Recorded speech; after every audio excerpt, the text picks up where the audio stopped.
All right, y'all. I don't know. I don't know what's going on with this. I don't have video, so I guess we'll just do audio this time.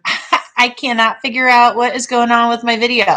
So um, we'll just do audio. That's okay. You guys don't get to see me, but um, that's all right. I don't have any video.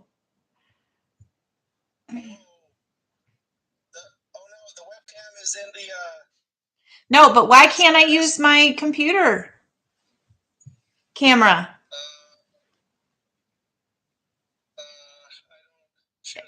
It's not, it won't switch to it. Anyway, I'm live, so check out the live. I'm just going to go audio. Oh, yeah, I was going to join you. I don't know if you could put me next to you or something. Yeah, but nobody can see me, and you're not loud enough. So, okay. I guess we can hear. There we go. Okay. So we're just going to do this with no video. We'll do it with just audio. So y'all can just listen in. You can still do the chat. The chat's still working. It's just not showing video. Can't hear you with the girls back there, though. All right. So the first movie we're reviewing is. There's a lot of background noise, Christian. There's a lot of background noise right now? From you. Clicking and moving and all kinds of stuff.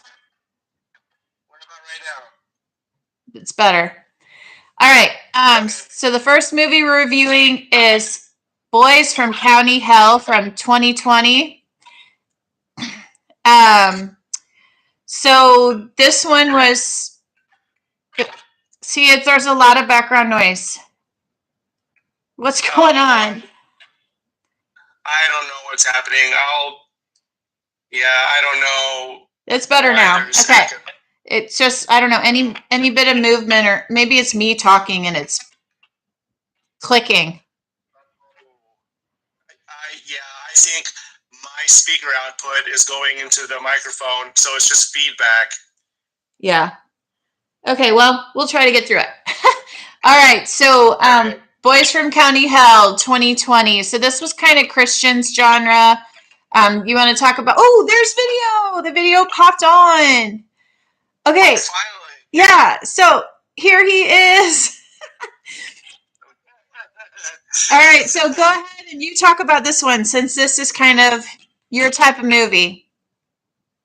Okay, this is a really cool movie. So yeah, welcome. We're on the road. I'm on the road. And let's see. You don't really know from the beginning, but it turns out to be a vampire movie. There's this spot that has been untouched for a long time, and you had these kids that were just wanting to disturb it because they were contractors, and so they were doing things over there, and they had to do it. Well, when they did that, it's kind of like the Mummy, and it unleashed hell. So they had a monster or two coming after them, and they had to try to figure out how to put the guy away. So at the end, they finally figured it out, but the way they went about it was pretty cool. I liked the way they filmed it. It was, I think it was kind of a unique take to a vampire kind of movie. Yeah, it was not, was not typical. I like the setting about it, and pretty decent writing. So I would probably give it a 7. Yeah, so we kind of talked about it a little bit last week, how they had kind of this pillar and things happened around this pillar. So I don't know, I don't think it really showed it again after that. But then after it showed that being torn down and rebuilt, it just showed the creepy monster vampire guy. Yeah. So it was kind of, I don't know. I don't know that it flowed well for me so much. It was okay. I would probably give it a 6, maybe. Okay, cool. So that wraps up our St. Patrick's theme. So that was the last movie we had hanging on that we were halfway through last week. So this week starts our religious-ish movies. So we got some pretty good ones in this week. Let me click back over to that. So our first one we both really liked. It's Tyson's Run from 2022. So this one was about a boy who was on the spectrum, and his parents kind of dealing with that and trying to figure out how to get him kind of the things that he needed and the experiences that he desired. He wanted to go to school. He had been homeschooled.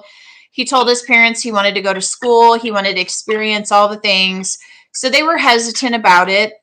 They let him finally go. And then you kind of see the struggles of him dealing with, first of all, being a new student in a school, and also with him having his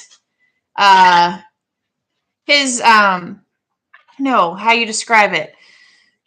He kind of had, yeah, his personality. He kind of had struggles with socializing at first. He did get better as the movie went on. He kind of figured out his flow and kind of figured out who his friends are, and really found a connection through the movie, which I thought was really neat to see.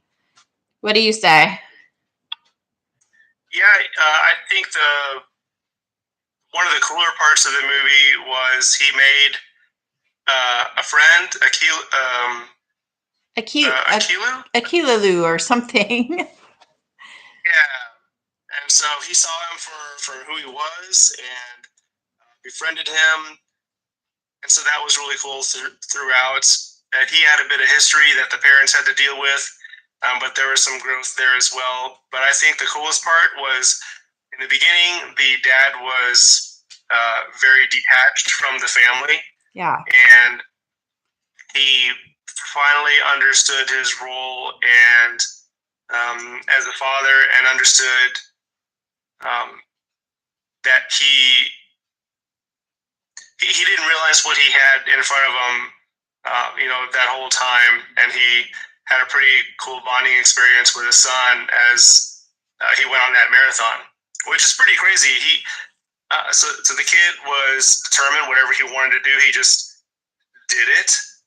Yeah, he found he had a love for running. So the Akilu was a past marathon runner.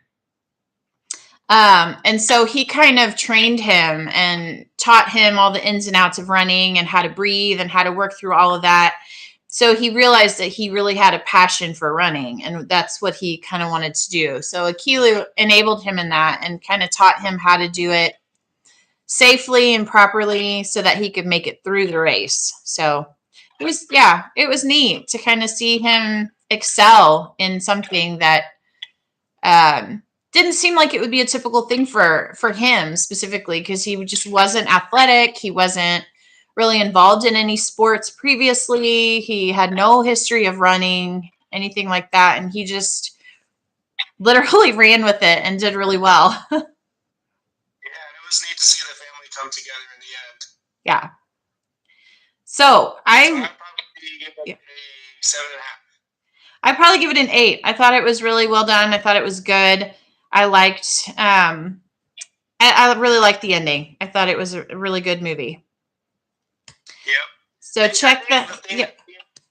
Go ahead. Oh, the only thing that seemed out of place, I didn't think was necessary to the plot, was the mayor not wanting them to run because he didn't want to make any kind of spectacle out of this marathon, which I just thought that was kind of weird.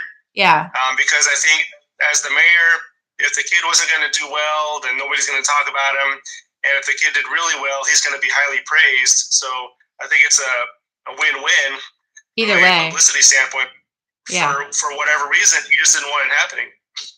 Yeah. I'm not sure what that was all about. And he knew the boy's dad, so it wasn't like he didn't maybe because his dad was the coach of the sports team and already kind of had his face out there a lot. That's the only thing I can think of. They kind of threatened each other as far as running for mayor, stealing, running against him for mayor, and yeah, I didn't think it was really necessary to the plot. Yeah, you're right. You're right. But other than that, it was a good movie. So we like this one. Check it out. It was called Tyson's Run from 2022. All right, let me flip you back and let me get to the next one. So the next one, it was Soul Surfer from 2011. So we've seen this one before. It's one we've actually seen several times. Our kids like this one. They pick it quite often to watch. So it's about, and it's based off of a true story. It's about a girl who grew up in Hawaii, pretty much in the ocean. She was always swimming. She always surfed. Her parents both surfed. So that's just her, that was her dream. That's what she always wanted to do. And one day when she was out with her team and her coach, there was a shark attack, and the shark attacked her and ate her arm, basically. And so it's a story of her overcoming these challenges and still being triumphant in the end. And bless you. Still being triumphant in the end. And she didn't necessarily win the prize she had set out for, but she, in her own mind, had a victory. So it's a good story. Yeah, because the girl gave her credit for a run that the judges called and said it was after the buzzer, after the horn, or whatever it was.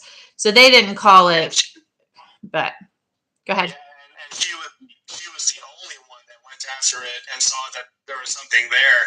Yeah, none of the others saw anything out there, and she went anyway. So yeah. So that one's a really good one. Like I said, we've seen it several times. We rewatched it. It's really, really good. It has Helen Hunt in it. I forget what the male actor's name is. Do you remember what his name? Yeah, Dennis Quaid. Oh, Dennis Quaid. Okay. Yeah. So those are the two main, the mom and dad. So really good movie. Definitely recommend it. Safe for the whole family to watch. Good values in that movie. I'd probably give that one an 8 also. Yeah, I'll probably give it an 8.5. It showcased a lot of determination and real struggle, and the benefits of having just an awesome support system behind you to help propel you through some pretty serious trials. Yeah. All right, guess 3, 2, 1. We agree. Very good. It's a very good movie. So glad you're on here and commenting. We appreciate it. Yeah, guys, definitely let us know if you've seen these movies and what you think of them. All right, let's see. The next one is, let me get it on here. Sister Act. So this is from 1992. So it's a good older movie. It has Whoopi Goldberg, back when she was a good actress. I'm not so much a fan of her anymore. She kind of ruined it for me when she went on The View, and yeah, so She's kind of an unhappy person right now. Yeah, she's not a very great person at the moment. So I liked her back in this movie. Not so much anymore, but this is a good movie with her in it. She actually does a really good job with this movie. It's basically about a woman who is Whoopi's character, and she is involved with kind of the wrong kind of guy. He's not a great guy, and she witnesses him murdering somebody. So then he has it out for her. So he's sending his gangster buddies out to try to get her. And so she goes into the witness protection program, and that happens to be at a convent. So the kind of the story unfolds with her in this convent, and she is the least likely person to be a nun. And she steps in and kind of livens up the place, packs the church out with people from the streets, and kind of gets the neighborhood involved with all sorts of stuff. And then by the end of the movie, she ends up really wanting to just stay there and be a part of all of that, because that's where she realized she found her passion. So, then she does survive. They don't end up killing her. They find her and they try, but she ends up coming out of it. So, what do you think about this one? Yep, it's a pretty funny movie. It's cool to see her go from, I guess, a diamond in the rough to realizing the benefits behind another life, a different kind of life than she had been living previously. You know, being in the mix with the wrong people, and so you get to see her not liking it initially at the covenant, but then all they did was show her some compassion and some tough love, and like you said, she just learned to enjoy it. Yeah, and brought a new flair to the singing in the church. Yep, she sure did. She brought it to life. The choir was less than spectacular before she got there. They couldn't hold a tune. They couldn't sing together. They didn't know how to listen to each other. And she came in and kind of whipped them into shape and got them where they were sounding pretty good by the end of the movie. So Catholics can't sing. This group could. They got it down. It's a good movie. It's funny. It has its funny parts. It does have a little bit of language in it, so if you're wanting to watch it with kids, beware of that. But it's a funny whoopee movie. Yeah, she plays a funny role in the movie Ghost also. Yeah, she does. Yeah. Those, you know what? Those are the only 3 movies that I can think of. The both Sister Act movies and then Ghost. I don't know what else she's in besides. She played a character in Star Trek: The Next Generation. Wasn't she in Matrix? No, that was somebody else. Oh, okay. That played the Oracle. Yeah, it's been a while since I've seen it. But yeah, so 3 of the movies that we watched this week were recommended by some of our friends. We put out questions on Facebook every month to try to get some movie ideas for the month. So our friend Bill recommended Tyson's Run. So thank you for that, Bill. We enjoyed it. And then Dunya, she recommended Soul Surfer. So even though we had seen it, it's great to get a reminder about it and to watch some of those movies that we enjoy. So thanks, Dunya, for asking us to watch that one. And then Sabrina, she asked us to watch Sister Act. And she also asked for Sister Act 2. So that may be coming future weeks. I think I've only seen Sister Act 2 once ever. So it'd probably be nice to give that one a watch. Usually the sequels aren't as good as the originals, but sometimes we get surprised. So, like Ghostbusters, the new one. Really good. And let's see, what's your other favorite? Maverick? Yeah, so some of the sequels are pretty good. So that'll probably be one of our future weeks here this month. So the Ghostbusters Afterlife was our 2nd episode. I know, it's hard to believe because we're on 6. It'll be 63 this Tuesday. Yeah. So we've more than a year and 10 weeks in. So some some new content. I've been reacting to some short film of the horror genre, so be on the lookout for those. They kind of randomly pop up in the evenings as I finish editing. Yeah, and we're going to start writing again for our blog, so you can check out our blog, Our Daily Dealings. And I have another friend who's going to be jumping in and wants to write with us again. So that'll be fun to kind of bring that back and spend some time writing some blog posts again. So, all right. Well, thanks for tuning in and catching us in 2 different locations at once. So, all right, guys, we'll see you on Tuesday for our Tuesday movie review and then Friday faves.